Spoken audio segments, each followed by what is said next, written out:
Merchandising. Come, take a look. We put the child's name on everything. Merchandising. Merchandising. Where the real money is made. Baby Yoda the t-shirt. Baby Yoda the coloring book. Baby Yoda the lunchbox. Baby Yoda the breakfast cereal. Baby Yoda the doll. The kids love this one.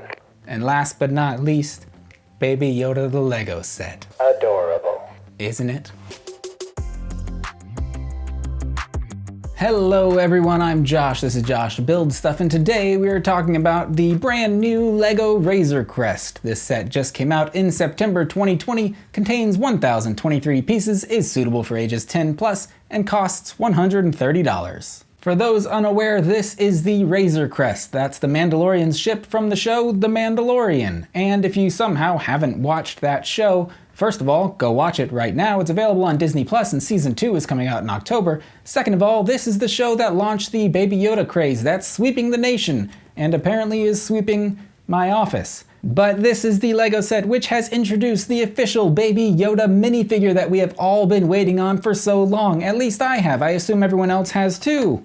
Personally, I think this is the ideal size for a lot of Star Wars ships, right around 1,000 pieces with a price tag that's just over $100.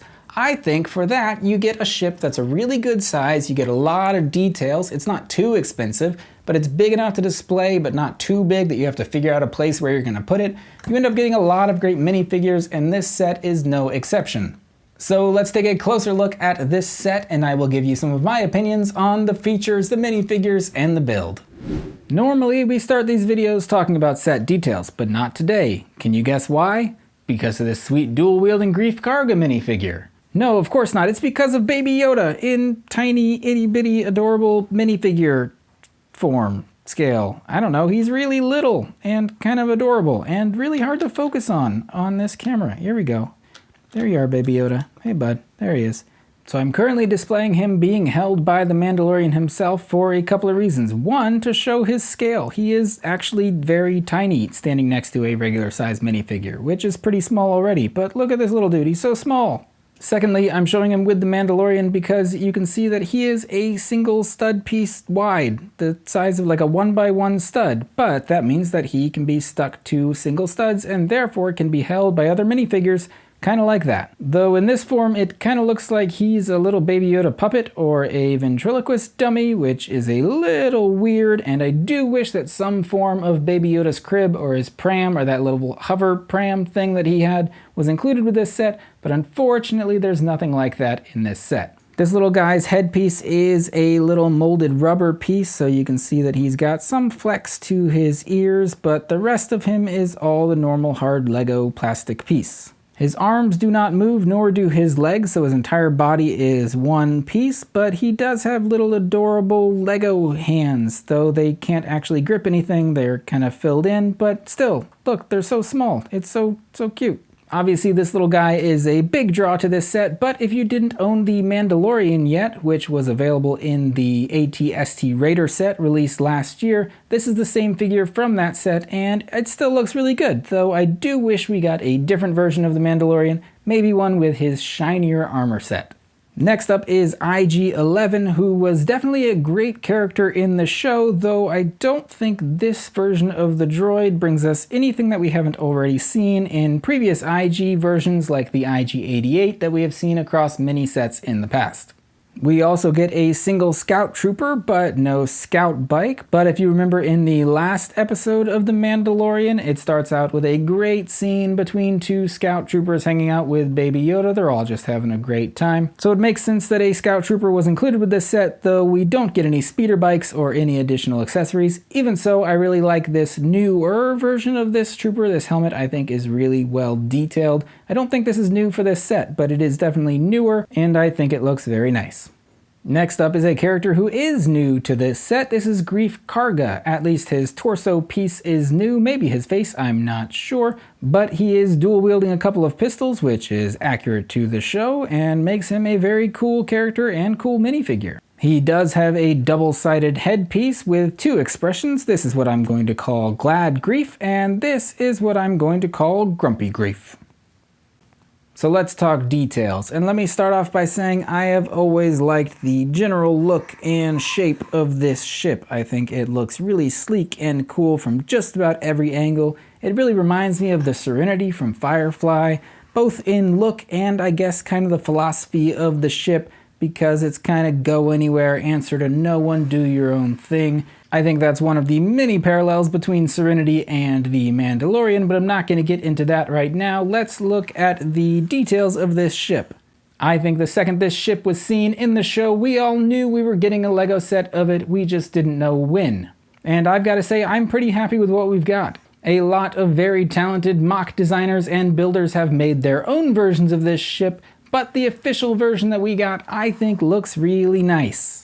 So it might be a little weird to show from these angles, but I think the Lego designers got the overall shape of this ship really down. Obviously, the ship is a little eccentric looking with its weird stub nose front, this interesting looking pointy bit in the back, but ultimately it's designed to carry cargo, and that is what this set does too. We can open up a whole bunch, and I mean a whole bunch of panels along the bottom here, not just the rear cargo ramp, which we would expect, but literally every side panel along the lower part of this ship can be opened up, with the exception of the very front nose part. And within this interior there are a few details, though really not many. It's mostly just empty space, which I guess kind of reflects what's going on in the actual ship, but I don't know that Lego could throw a ton of details in here just because of the size. You can see that there are some little carbonite guys that are falling out of the side here, and there is a spot to store those. I really like that these two were included. This one, I'm not sure who that's supposed to be, just a gruff looking human, I think, and this one over here, I believe, is supposed to be the blue fish guy from episode 1, though I could be wrong, so correct me if I am.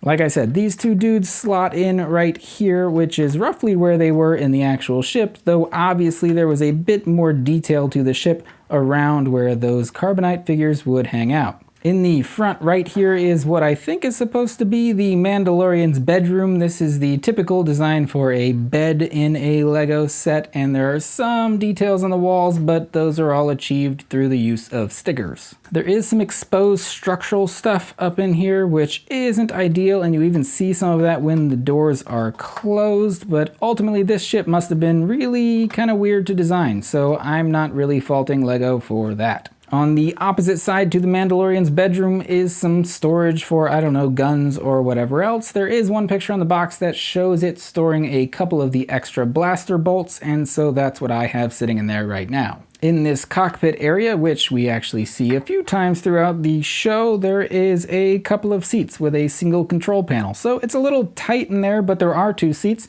so you can put Baby Yoda in there in his own seat. Though it's not quite large enough for the two to sit side by side like they do in the actual show, but that's just a product of the size of the ship. I was glad to see that the details on the canopy piece here are printed on and not stickers, which is surprising because they were stickers on the Ultimate Collector Series A-Wing that just came out this year, which I'm curious as to why they couldn't just have printed onto that canopy as well. This rear part of the canopy also opens up, and on the box they show that it can be used as additional storage, and they show the Mandalorian's gun in there, so I have that in there, but otherwise that's kind of just wasted space.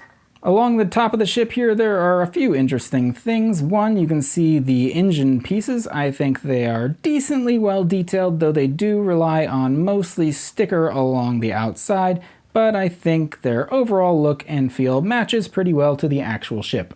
You can also see that there are a couple of flick missiles, and the trigger mechanism for those are to push these pieces right here and here, which I always like when there is a built-in firing mechanism that doesn't involve you pushing up on the little blaster bolt itself. An interesting and I'll say confusing part about this ship is this top middle bit here. I was very confused as to what that was supposed to be, but then on the box I was like, why do you see a little face poking through that open hole? And if you pull this whole thing out, this is supposed to be an escape pod, which I do not think we see in The Mandalorian Season 1, so I'm curious if this will play a role in Season 2. But this piece is kind of like, I don't know, a space coffin that has just enough room to fit a minifigure in there, and that is its intended use. You can see that this also has a little porthole window on it, which is interesting because that's the same feature that was on the escape pod that Rey took in The Last Jedi, I think it was, from the Millennium Falcon. Correct me if I'm wrong, but I remember there being a little window on her escape pod too. In any case, without that piece there, you kind of just see straight into the interior of the ship, so that piece fits in just like that. Otherwise, you got some great overall details. You got some sticker decals along the side here. I think these front blaster pieces look really cool. This big stub nose front I think looks really neat and is achieved really well in this set. On the bottom here we have a couple of feet, which are these kind of ski pieces, which have a little bit of pivot to them, but again, those really closely represent what the feet look like in the actual show, so I am happy with those. Overall, as a ship, I think there are a couple of kind of weird gaps here and there that leave some open space, but overall, if you take a look at this ship from a little bit of a distance and you know what the ship looks like in the show, I think you will really appreciate this set. The build for this set, this might surprise you, it was enjoyable and good, and I really liked it. Like I said earlier, I think these Star Wars ships that are right around 1,000 pieces are really in that sweet spot where they're very enjoyable to build, you get a really well detailed ship, and it doesn't take too long, and it doesn't take up too much space to display, so I think that's my ideal number of pieces for a set, at least for a Star Wars ship. I often mention if a build has a lot of repetition, and obviously this one has a bit, but that is common with a lot of ships which are obviously symmetrical down the middle. I'm not crazy about the number of stickers on the set, but obviously it's difficult to achieve those details on the sides without making the set much larger and therefore much more expensive, and so for what it is, I'm okay with it. I will say if you're building this yourself, be careful of the positions of all of the opening doors along the whole base of the ship, because if you don't leave just the right amount of space for every little panel, they end up getting stuck and being really hard to open and close. Overall, I think the build took about 3 hours or so, but I was taking my time, so you could probably do it faster. But like I said before, I like this piece count, and so I like this build length because you're not sitting there for 2 full days building a set, but it's long enough to really settle in and enjoy yourself. Overall build score, Baby Yoda out of 10. Baby Yoda is 11, by the way. So my final thoughts on this set, not much negative to say. I really like the ship, both in look and size and playability. The minifigures are really good, and of course it comes with this Baby Yoda minifigure. If you are just in it for the Baby Yoda figure, you'll probably be able to find him online in the very near future, but if you are at all on the fence about buying this set, I would recommend it. Obviously, $130 is a little pricey for some, but in my opinion, this one is worth saving up for. If you enjoyed this video, be sure to like, subscribe, and tell a friend. Then you and your friend can both enjoy this video together, just like the Mandalorian and Baby Yoda enjoy doing things together. See how I brought it all back around? As always, thank you so much for watching. I'm off to Target to get some weird looks from the employee working the customer service counter when I go to return a whole bunch of Baby Yoda merchandise. Again, thank you so much for watching. I'll see you next time. You think we'll ever see each other again? Who knows? God willing, we'll meet again and Josh builds stuff too. The search for more money. Goodbye, Josh. Goodbye, Tupac.